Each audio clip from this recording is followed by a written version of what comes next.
Сәлем достар, бүгін біз adjective, сын есімдер туралы сөз қозғаймыз. Каналыма тіркеліп, комментарий жазып, лайк басуларыңызды сұраймын. Ағылшын тілінде сын есімнің үш шырайы бар. Яғни қазақ, орыс тілдері сияқты шырайдың үш түрі кездеседі. Comparative degree, superlative degree, салыстырмалы шырай және күшейтпелі шырай. For example, мысалы, black қара болса, black қаралау. The blackest ең қара. Cheap арзан. Cheap арзанырақ. The cheapest ең арзан. Good better the best. Good жақсы, better жақсырақ және the best ең жақсырақ. Good сөзіміз бұрыс сын есімге жатады екен.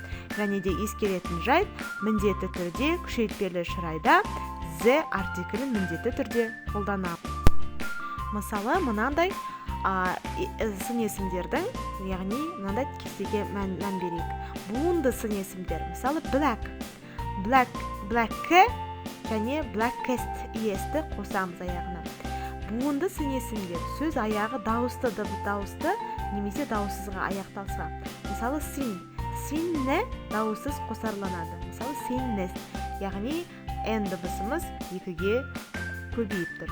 Буынды сын есімдер, мысалы сөздің соңы y әрпіне аяқталса. Мысалы funny, күлкілі, funny және funniest. Немесе одан да көп буынды сын есімдер. Мысалы мынандай intelligent, beautiful деген сөздер бар. Intelligent дегеніміз, яғни біз intelligent деп айта алмаймыз, яғни алдына more intelligent деп сөзді қосады екенбіз. Сол сияқты күшейтпелі шырайда most intelligent болып бөлінеді. Бұрыс сын есімдер, irregular adjectivetер. Good, bad, far, little, much, many және де тағы басқа.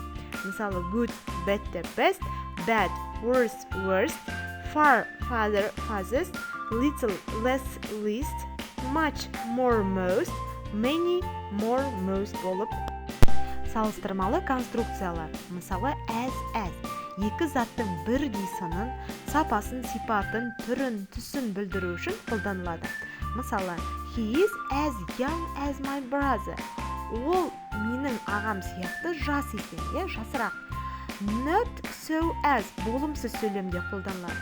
The flat is not as big as our old one. Немесе the flat is not so big as our old one. Ағылшын тілінде бір сөйлемде зат есімді сипаттайтын бірнеше сын есім келуі мүмкін. Ол сын есімдер белгілі бір орын тәртібімен қолданылады. Мысалы, she is wearing elegant black high-heeled shoes. Мысалы, қарап тұрыңыздаршы, бірнеше сын есімдер келіп тұр.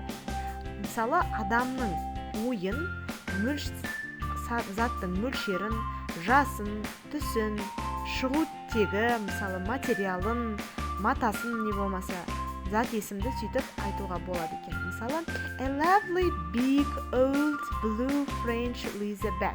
Мысалы, a nice tall young English man деген бірнеше сын есімдердің ретін есте сақтау керек. Мысалы, мынандай сөздерден, зат есімдерден сын есім тудыруға болады. Мысалы, cloud бұлт болса, cloudy бұлтты. Fog тұман болса, foggy тұманды. Frost аяз болса, frosty аязды. Rain жаңбыр, rainy жаңбырлы. Showers showery. Snow snowy қарлы, Sun күн, күнді. Thunderstorm thundery, A storm stormy.